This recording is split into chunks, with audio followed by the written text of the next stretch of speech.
This is elevator pitch. Elevator pitch. Elevator pitch. I don't know what I'm doing right now.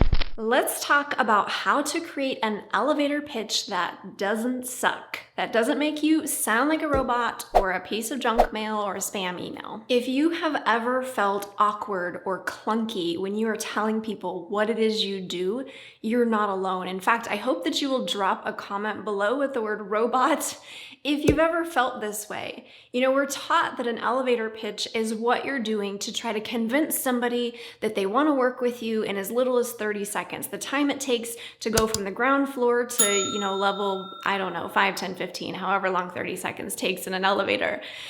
The thing is that not very many people are actually chasing people onto elevators these days. If we want to feel self-assured and comfortable when we're telling people what it is we do, if we want to approach marketing in an authentic, non-scammy way, we really need to upgrade the way we view and how we create an elevator pitch to fit with our modern lives and our modern businesses. So in order to do that, I'm going to walk you through 4 things. The first is a mindset shift on when to use and how to approach the elevator pitch that will allow you to finally feel confident in what you're saying and doing. The second is 2 elevator pitch templates that you can choose from and examples of how to use each one. Third is how to get comfortable and confident using your elevator pitch. So how do we really overcome the nerves and the awkwardness and the robotics once we've created a pitch that we like? And fourth, I have a free download for you to help you create your own. You can grab that at the link below this video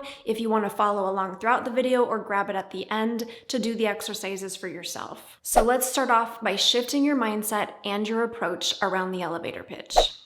The whole point of an elevator pitch is to briefly and comfortably tell people what it is you do, not to sell them on anything, just to communicate, to create connection. If we go in thinking, I gotta make a sale, this is a potential client or customer, we're gonna make the process awkward because we've just shifted from a regular conversation to a sales conversation. Your whole goal here, what I want you to keep in mind, is it's just about communication and connection. That's it. This means that the ideal elevator pitch length, how long your elevator pitch should actually be, is dependent on the conversation. It should only be as long as is necessary to communicate what it is you do, who you do it for, and possibly anything that might differentiate you or that might appeal to your ideal customer. So we're gonna create a script, but I'm gonna show you how to not be scripted. And the first way that you do this, the first way that you stop sounding like a robot, is to create more than one script. Create different elevator pitches for different scenarios. And when I say different scenarios, I mean 2 different things. I mean circumstances that you might find yourself in, or people you might find yourself talking to. For instance, maybe you want to create a script for somebody who you believe may actually be your ideal client, and then you want to create a script for somebody who you don't actually want to work with, but you need to answer the question of what do you do? Maybe you need to have a script for a networking event versus an online conversation. The more scripts, the more ideas, the more scenarios that you can kind of put yourself into and figure out how would I actually talk in this situation? What would I actually want to say? The more natural you're going to sound when it comes to actually saying it. So this is key number 1. Have more than one elevator pitch if you don't want to sound like a robot. Once you have your scenarios, then what you want to do is use 2 different templates to create those elevator pitches. The first elevator pitch template I'm going to walk you through is your statement template. This is where you're going to be answering a question or just obviously making a statement. So this is one example of an elevator pitch statement template. I help blank to blank so they can blank without blank. And you're just filling in the blanks. It's like a Mad Libs when you were a kid. So this first one is going to be your people, your ideal client or customer. You want to be able to describe them in just a couple of words. This next one is the action that you help them to take. What it is that they're trying to do or to create. This is the action. Then you have the outcome. What are they really after? What's their ultimate long-term desired outcome? That's what you're going to put here. And then without, this is where you're talking about the common obstacles or challenges that they might face. So this statement right here tells people what you do, who you do it for, and what differentiates you. And this really allows you to speak clearly to the people who are going to need you, because you're going to be using their language. You're going to use the things that they're wanting to avoid, the outcomes that they're wanting to create. This means no matter who you're talking to, because you're being so specific, they can either self-identify and say, yes, I'm for you. They're going to start asking you questions and you're going to create more connection and dialogue. Or they're going to say, oh my gosh, you really need to talk to so-and-so. Or I really need to hook you up with my sister because she really needs what it is that you're doing. So that was elevator pitch template number 1, the statement template. Number 2 is the question template. And I personally like this one because we're using our elevator pitch to connect and communicate. The more you can get dialogue going back and forth, the better. And the best way to do that is to ask questions. So here's what this looks like. You know how blank can struggle with / to blank? Now, what you're doing here is you're asking a question of something that they're going to understand, or maybe they're going to know somebody who understands. So again, it's, you know how blank, this is your people, your ideal customer, your ideal client, can struggle with or to blank.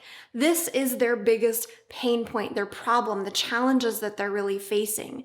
This is going to be something, you want this to be something that's identifiable. Whatever your industry is, there's a problem that you solve, right? There's a person that you serve.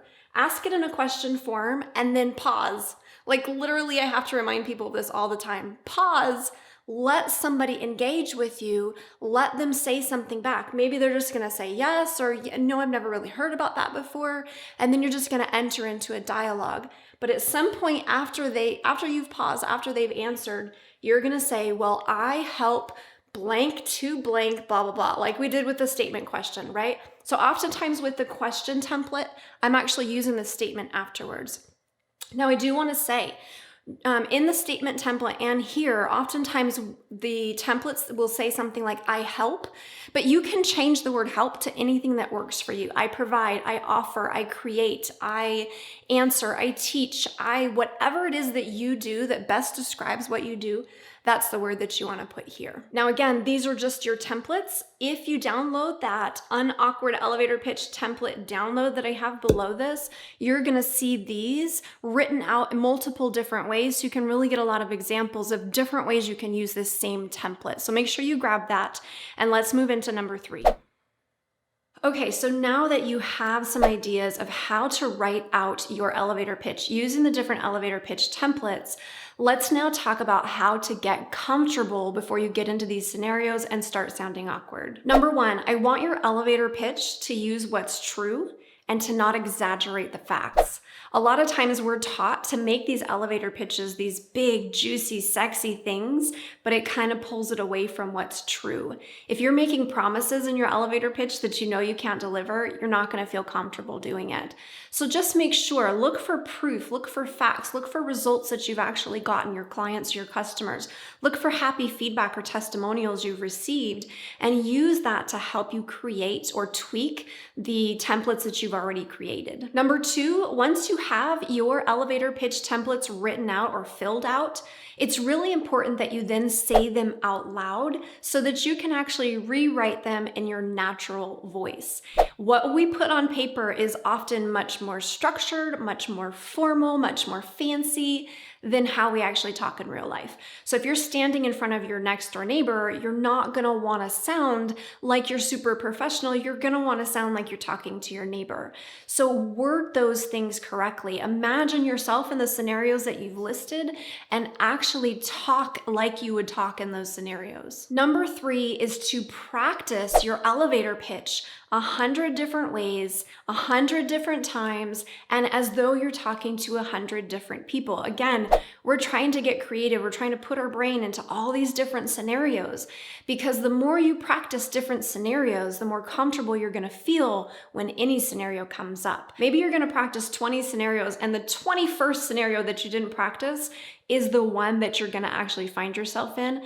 Because you've practiced these 20, this one's gonna be a little bit easier, probably way easier to feel natural in. I want you to practice this in front of the mirror, practice this while you're driving, practice this while you're sitting at your desk until it is so ingrained and so smooth that it just falls out of your mouth without any effort.